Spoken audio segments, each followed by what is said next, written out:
কৈলাসহর ফুলবাড়িকান্দি গ্রাম পঞ্চায়েত এলাকার রাস্তাটির বেহাল অবস্থা। শেষ পর্যন্ত ফুলবাড়িকান্দি গ্রাম পঞ্চায়েতের প্রধান সুন্দর আলী সহ আরও দুই ব্যক্তি সামান্য বৃষ্টি দিলেই জলমগ্ন হয়ে পড়ে সেই রাস্তাটি, যার ফলে ছোট বড় যানবাহন থেকে শুরু করে পথচারীদের সে রাস্তা দিয়ে যেতে অনেকটা কষ্টকর হয়ে দাঁড়ায়। আজ দুপুরবেলা প্রবল বৃষ্টি হওয়ার কারণে সেই রাস্তার মধ্যে বৃষ্টির জল জমে বন্যায় পরিণত হয়। এরপর গ্রাম পঞ্চায়েতের প্রধান সুন্দর আলী সহ আরও দুই ব্যক্তি মিলে জল নিষ্কাশনের কাজে হাত দেয়। এরপর যান চলাচল স্বাভাবিক হয় ওই এলাকায়।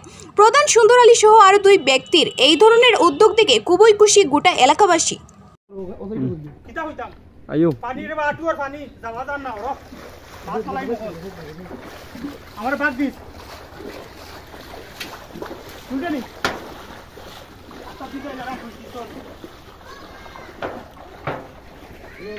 বনগাঁও রাস্তার এই সব বেহাল অবস্থা।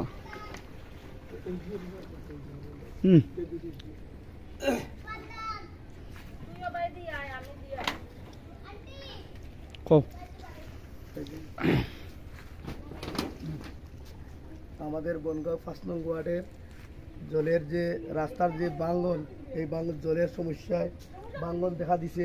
এর কারণে আমরা আমাদের পার্টির সাথে, ভারতীয় জনতা পার্টির সাথে কথা কইয়া এবং পিডব্লিউডি এসডিএম স্যারের সাথে কথা কইয়া আমরা এসডিও স্যারের সাথে কথা কইয়া আমরা এই রাস্তার পানি যাওয়ার লাগিয়া পাইপ লাইনের ব্যবস্থা স্যারে করিয়া দিয়েছেন এসডিও স্যারে।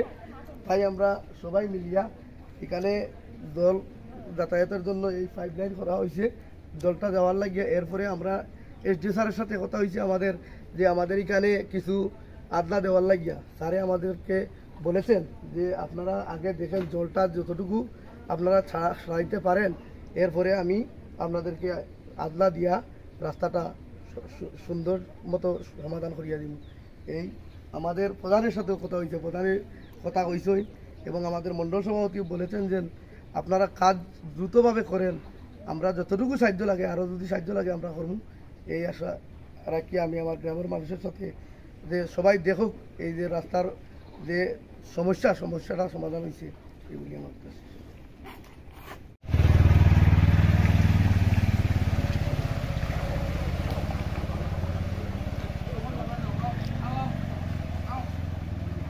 আমরা বনগাঁও ৫ নম্বর ওয়ার্ডের যে জলের সমস্যা, এই সমস্যার লাগে আজকে আমরা কথা কইলাম পিডব্লিউডি এসডিও অমলান স্যারের সাথে। কালকে রাত্রে কথা কইছি, কথা হওয়ার সাথে তাইনে আমরা কথাতে সাড়া দিয়া খুব শীঘ্রই রাত্রে কথা কইছি, আজকে দুপুরে তাইনে পাইপ এবং মানুষের ব্যবস্থা করিয়া দিয়া জলটা সারার মতো একটা ব্যবস্থা করিয়া দিয়েছেন এবং আমরা আশ্বস্ত করছেন যে আমরা এখানের সমস্যাটা তাইনে স্থায়ীভাবে সমাধান করে দিবা। এবং আমরা গ্রাম পঞ্চায়েতের প্রধানও এসডিএম স্যার এসডিওর সাথে কথা কয়া হয়েছে, হওয়ার পরে যথেষ্ট সহযোগিতা করছেন আমরা প্রধানও এবং আমরা গ্রামের নেতৃত্ব যারা আছে প্রত্যেকে কথাবার্তা কইছে, হওয়ার পরে এখানে আশ্বস্ত হয়েছে যে তাই স্থায়ী সমাধান করিয়া দিবা এসডিও স্যার। ঠিক আছে।